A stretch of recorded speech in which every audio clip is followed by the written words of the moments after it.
For many years, we have heard about school-based feeding programs, and even we have once been beneficiaries of it ourselves. With an idea of a free breakfast program for children ages 5 to 10, will it really make a difference? Good day! Today, we will present an ex-ante cost-benefit analysis on a free breakfast program. We will begin from discussing the problem, the proposed project solution, setting the scenario, defining the purpose, and enumerating possible alternatives. We will then present the identification and calculation of the costs and benefits of the program, and finally ending with our analysis and recommendations. Let us begin with the problem. Research shows that malnutrition is one of the growing concerns in the Philippines. In 2021, among school-aged children from 5 to 10 years old, 17.9% are stunted, 8.4% are wasted, and 21.3% are underweight. Furthermore, 22.9% of Filipino families experience hunger. This statistic shows the increasing number of Filipino families who struggle to feed their families 3 times a day. Aside from these sad realities, farmers and fisherfolk are among the sectors who are considered the poorest sectors in terms of poverty incidence in 2021. 30% of the poverty incidence is accounted for by farmers and 30.6% is accounted for by fisherfolk. In response to these current challenges, here is the proposed project solution. The project Free Breakfast for Children ages 5 to 10 years old aims to reduce malnutrition among children, lessen parents' struggle to provide meals for their kids, and support income generation for local farmers and fisherfolk. As a basis for this cost-benefit analysis, we have the following scenario. The free breakfast program will be implemented in elementary public schools in Cebu City. It is expected to run for 5 years, aiming to elevate the issue of malnourishment.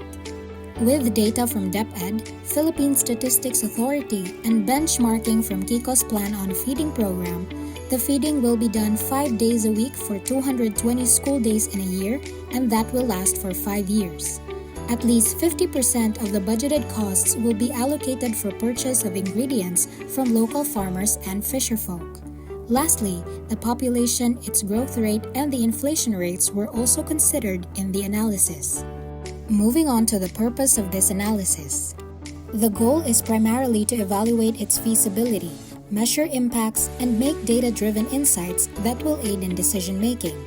This analysis could also be a supplement in funding proposals and in tracking program success. Now we have identified several alternatives that may achieve the same goals as the Free Breakfast for Children project. First, for children, we have free school supplies for students enrolled in elementary public schools, which aim to improve children's ability to learn. Second, provide cash assistance or food allowance to students enrolled in public schools or students who qualify the economic status criteria to reduce malnutrition and help their parents financially. For local farmers and fisherfolk, we have 3 alternatives, which aim to support income generation. First, provide cash assistance programs to local farmers or fisherfolk. Second, provide trading centers for local farmers and fisherfolk. Lastly, provide farming and fishing supplies. To evaluate the costs of the free breakfast program for children, it is important to identify the primary cost bearers and outline the types of costs involved. First, we have the national government. Primarily, the Department of Education will bear the largest share of costs in implementing the program. This includes food procurement and admin and operational costs. For the past year, the government has allocated billions every year to support children nationwide. Second, we have the schools. Schools, especially those in low-resource areas, often contribute beyond DepEd's provisions. They are responsible for the program implementation, including the reporting, minor logistics, and the use of school facilities. With that, they might face increased staff workload and less preparation time for academic tasks. And third are the NGOs and private donors. Given the limited government funds, partnerships with NGOs and private donors are very important. This group provides financial support, food donations, and technical assistance, often as part of their CSR efforts or social investment. Volunteers, including community members and employees of sponsoring organizations, may offer their time and labor at no cost to the program. Now let's look at the catalog of costs. We have listed the type of cost that will be incurred in implementing the program. First, we have the cost of food ingredients. These are based on the Department of Education's official menus under the school-based feeding program, wherein the specific viands and portion sizes follow their standard meal plans. We have here the breakdown of costs under the food ingredients each year for 5 years. We also have the cost for fruits, which are sourced from the Department of Agriculture's Daily Price Index for agri-fishery commodities, using data as of May 3, 2025. Then, we have operational costs, which includes kitchen supplies, gas, utilities, and other day-to-day needs to run the program. This is based on Fit for School International, wherein there is 1 peso budget for every child. A total of 57.13 million pesos will be allocated for the operational costs. Lastly, we have the administrative cost, which is based on DepEd's guidelines stating that 2 pesos is allocated per child to cover the administrative needs such as monitoring, reporting, and basic documentation. For 5 years, the total cost for administrative costs is 114.26 million pesos. As a summary of all costs, the free breakfast program is estimated to incur a total of 3.1 billion for 5 years. Now let's see the benefits we can get from this program.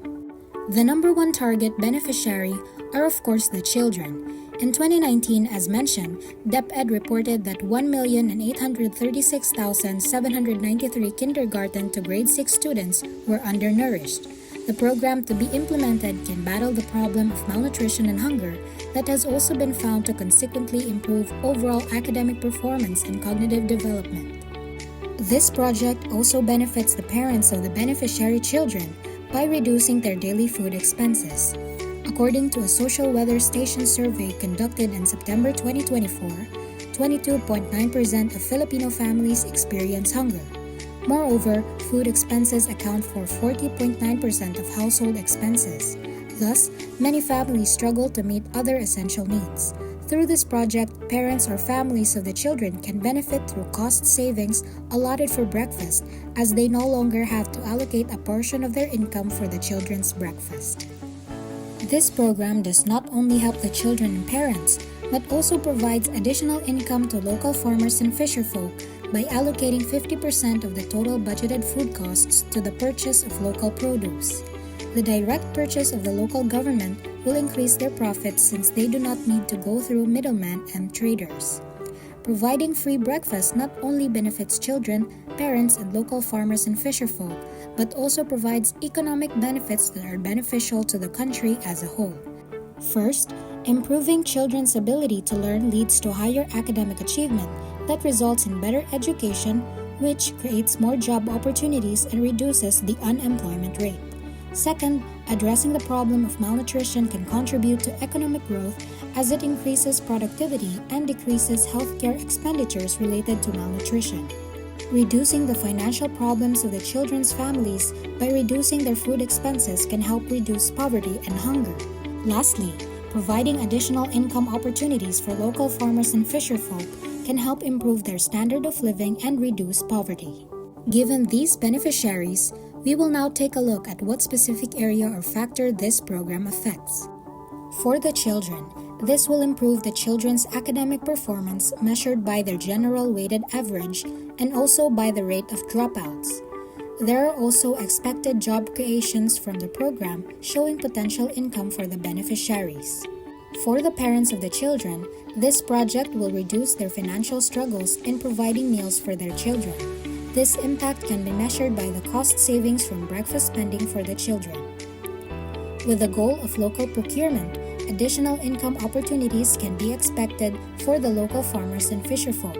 They can benefit from this because this avoids costs for middlemen and traders. For the economic benefit, this will be measured using the economic cost savings from reduced economic loss as a result of preventing the reduction of workforce productivity and healthcare expenses related to malnutrition. Another factor contributing to the economical impacts of the program is the cost savings on local procurement of perishables. According to Upton et al., sourcing from local producers resulted in a cost savings of 20% to the agencies purchasing the food while still meeting the government standards in food quality. Now let us quantify and monetize the expected impacts of the program to the children. Academic success can be quantified through job creation. With the assumptions on children's ages 5 to 10 in Cebu City and its corresponding growth rate, these are the total number of beneficiaries for 5 years.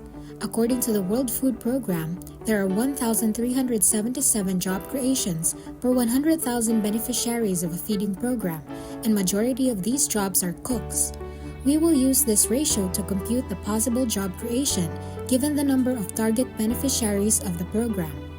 Then we multiply by the average wage of cooks in the Philippines, which is 14,204, and wage increase of 13% each year. We then multiply the wage and the number of job creations per year, resulting in a total benefit of 62,238,444.31 pesos for 5 years. Moving on, to quantify and monetize the cost savings of parents from breakfast, we need the data for the estimated food per meal per person, the number of beneficiaries, and the number of days per year the project will be implemented. In this case, according to the data we obtained in 2021, the National Nutrition Council estimates that a family of 5 requires a daily budget of at least 1,212 pesos to ensure their meals are nutritious. Now to monetize the cost savings, since the available data is the daily food budget for a family of 5, we computed the estimated daily budget per person by dividing it by 5, and to get the budget per meal, we further divide it by 3. To calculate the food budget per meal per person for each year, we accounted for the projected inflation rate per year. Then we multiply the cost per meal by the number of parents, which is the same as the number of beneficiaries. To get the annual cost savings, we multiply the result by the total number of days with free breakfast. Hence, for 5 consecutive years, we get a total cost savings for parents from breakfast of approximately 4,736,663,819.29 pesos. As benchmarked from Kiko Pangilinan's feeding program, the 50% of the budgeted food costs as shown in the discussion on costs will be allocated for purchase of ingredients from local farmers and fisherfolk. To get the profit, we base it from the historical data from Philippine Statistics Authority on the revenue to expense ratio of the agriculture, forestry, and fishing industry in 2022, which is at 1.05. For 5 years, we will use the total budget of 1,467,139,111.45 pesos as the revenue. Then we subtract it from the calculated expense as derived from the revenue expense ratio. In total, there is an expected additional income of 69,863,767.21 pesos for farmers and fisherfolk. Now, to quantify the economic cost savings as a result of preventing the reduction in workforce productivity and healthcare expenses related to malnutrition, we need the data for the annual Philippine economy costs related to stunted growth, the total number of stunted children, and the total number of beneficiaries. To monetize this economic benefit, we calculated the annual cost per stunted child by dividing the annual Philippine economy cost related to stunted growth by the total number of stunted children. Then we multiply the annual cost savings per child by the number of beneficiaries. Thus, for 5 consecutive years, we get a total cost savings as a result of the prevention of the reduction in workforce productivity and healthcare expenses related to malnutrition of approximately 618,664,127.59 pesos.